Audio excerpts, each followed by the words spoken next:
Hello, Music 101. This is a short video intended to help you with the Triads and Keys assignment. It is a supplemental video to the Triads and Keys video. So make sure that you watch the Triads and Keys video first before you watch this one. So I have the Triads and Keys video open right now on my Brightspace on my screen. So watch this video first, then watch this video. This video is intended to build upon everything that is explained in the Triads and Keys video and to give you some more language that you can rely on when you're answering the short answer component of the prompt. So I'm going to open up the prompt right now. And I'm going to scroll down. So here we get to the short answer component of the submission. So you're being asked to write short answer responses that explain why the triad that you marked with an X is not major or minor. So there are a bunch of ways that we can approach the answering that question. And I'm going to give you a little bit more language, a little bit more analytical techniques to help you answer this short answer question. Also, the second short answer question, which is, do you think this pattern of major and minor triads will be the same in another key? Why or why not? So this video will just kind of give you a couple of other ways of thinking about how to answer these questions and a couple of other ways to explain your reasoning. So let's just get to it.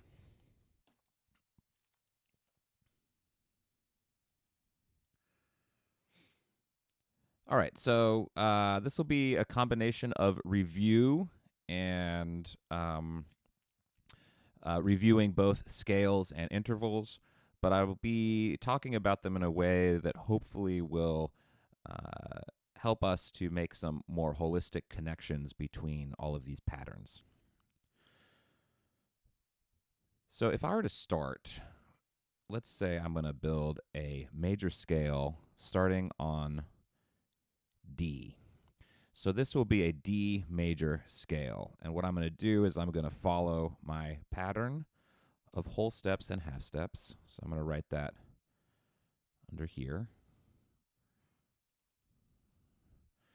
So for a major scale, I'm going to go whole, whole, half, whole, whole, whole, half. And so if I start on D, I'm going to go up a whole step to E, up a whole step to F sharp,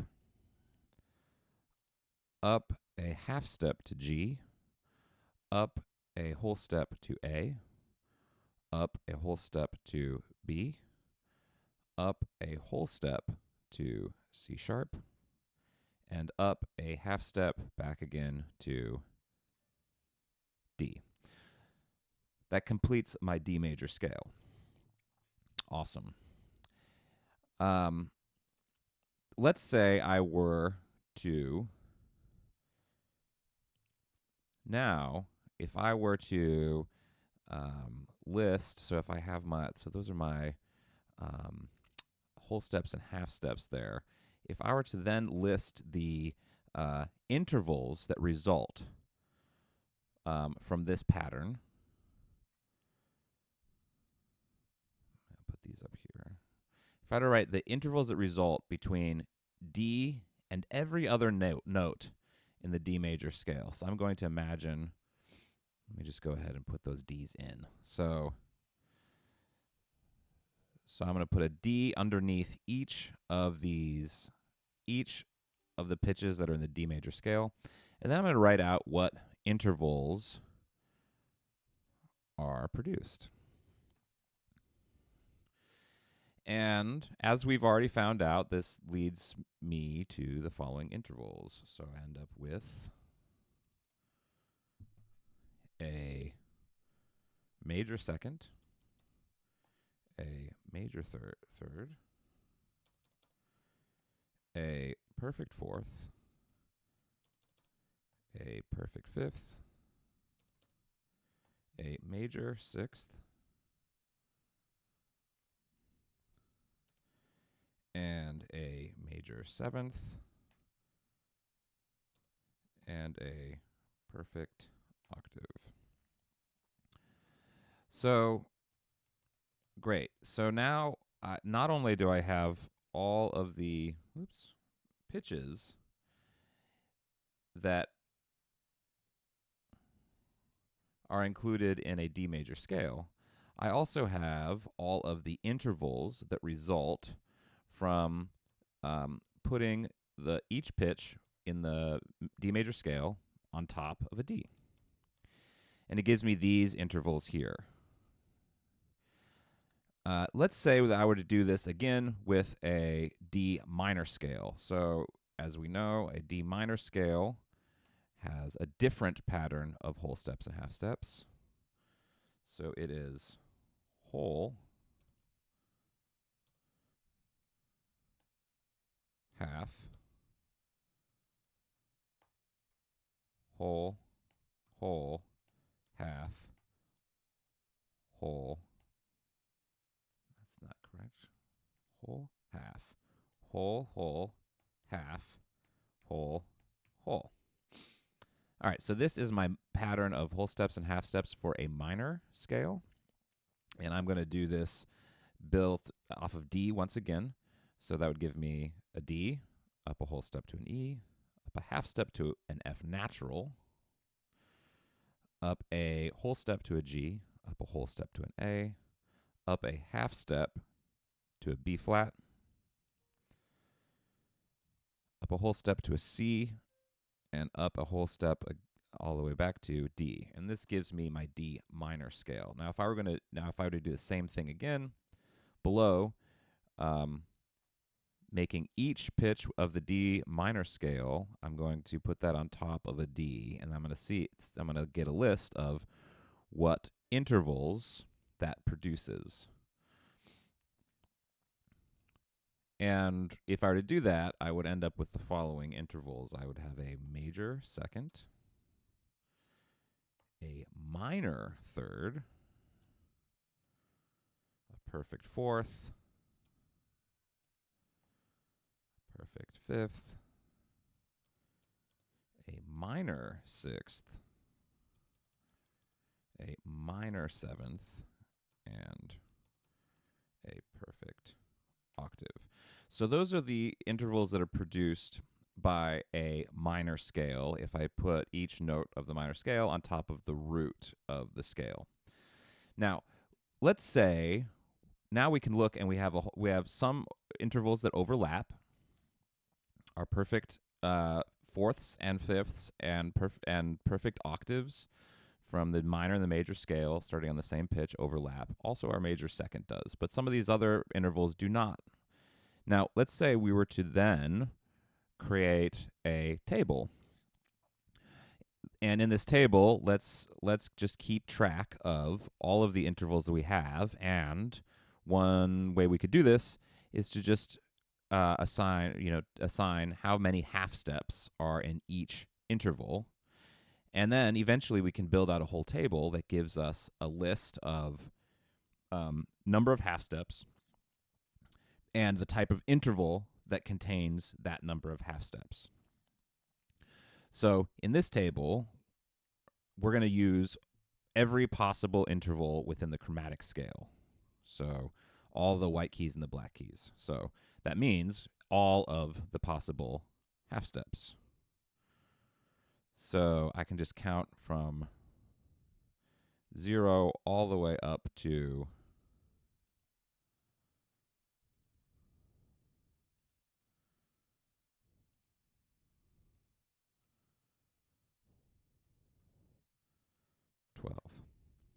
So now these are not, again, this is number of half steps. This is not like an interval quantity, but just counting half steps up.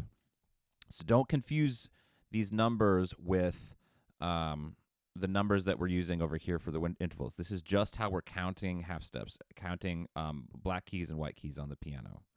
Okay. So already, so 0 half steps we would just call a perfect unison. A major second is a whole step, or 2 half steps. A minor third over here from D to F is a whole step and a half step, or 3 half steps.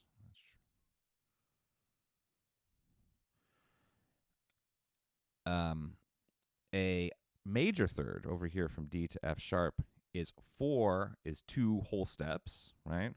So the major scale starts with whole, which is the same as 4 half steps. So that would be a major third. A perfect fourth is whole half, gets us up from D to G, or 5 half steps. A perfect fifth is whole, half, whole, half, whole, which equals, if we add up those wholes and halves, we get a total of 7 half steps. So that is a perfect fifth. A minor sixth is whole, half. So that's 8 half steps. Minor sixth. A major sixth is 9 half steps. A minor seventh is 10 half steps.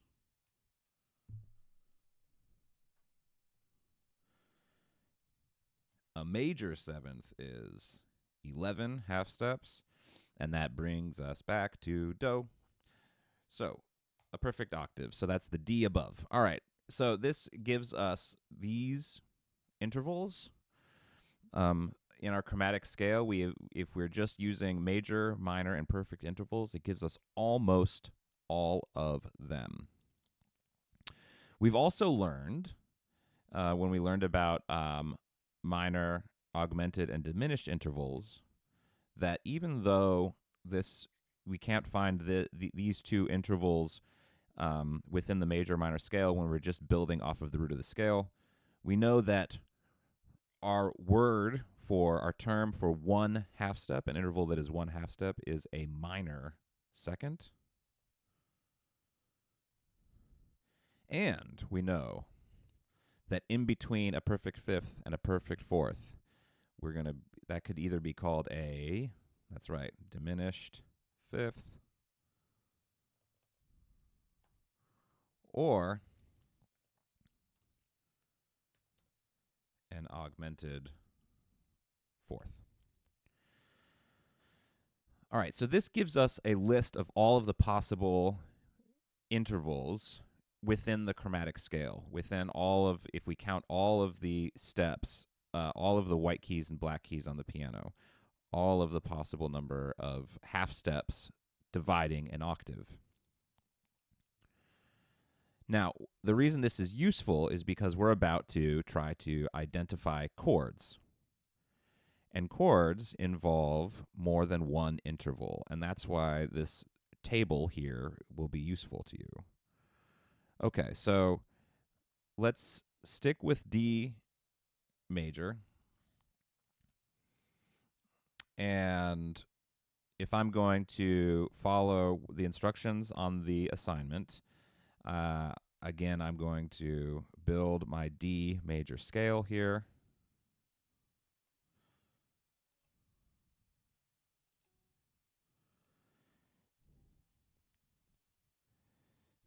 And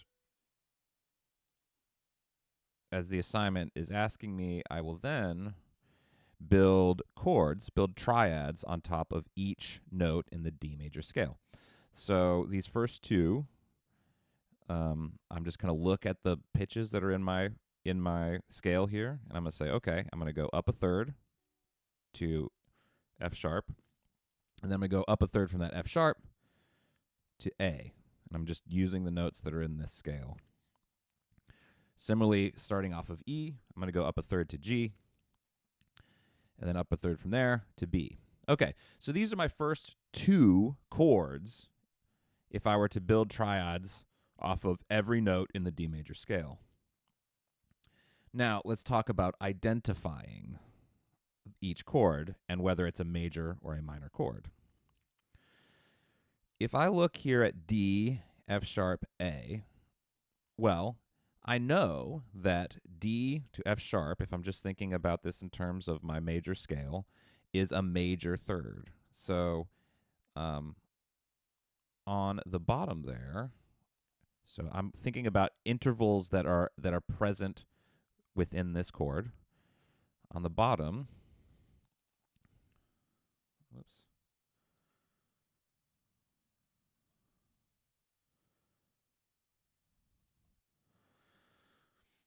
On the bottom, there is a major third. Now, what about from F sharp to A? Now, I could think of this in terms of, okay, I'm going to build a scale starting on a major scale on F sharp and decide whether it is a major third or a minor third. So if I went up from there, I'd say, okay, whole step up to G sharp, and a whole step up would bring me to A sharp. This is an A natural, not an A sharp. So it's 1/2 step below a major third, which, as I go over here, I'm like, oh, 1/2 step below a major third is, so here I have a major third, 4 half steps. 1/2 step below is a minor third. So that means in this chord over here, I have a major third on the bottom and a minor third on top. Now, so I have these two intervals between the bottom note and the middle note, and the middle note and the top note. There's also an interval between the bottom note and the top note. Okay? And so that means I'm going from a D to an A. And if I look back up here on my D major scale, D, E, F sharp, G, A, perfect fifth. So if I were to then put this in here, let's say,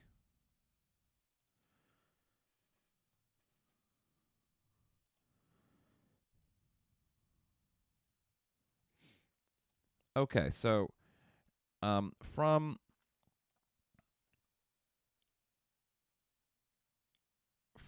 D to F sharp, I have a major third. From F sharp to A, I have a minor third. And from D to A, I have a perfect fifth. That is a major chord. Minor third on the bottom, between the bottom note and the middle note. Sorry, major third on the bottom between the bottom note and the middle note. Minor third between the middle note and the top note. And perfect fifth between the bottom note and the top note. That is a major chord. Now, let's do the same with the second chord that happens when I build triads on top of each note in a major scale. All right, so again, now I'm thinking about the intervals between this E here and the notes that come above. So E to G. Well, one thing I could do is think in terms of E major. So E major, that scale starts with whole, so that would go E to F sharp to G sharp would be an E major, but I have a E natural, G natural here. So again, that would not be a whole step plus a whole step, but something like a whole step but plus a half step. So I have a minor third on the bottom. The bottom interval is a minor third.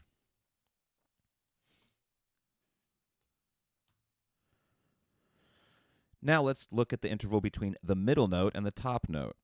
So G, if I were to think in terms of G major, I'd be going whole, whole, right? So if I'm starting a major scale on G, I go whole, whole. So whole up from G to A, and a whole step up from A to B. And here I have a B. So I know that this interval from the middle note in the triad to the top note is a major third.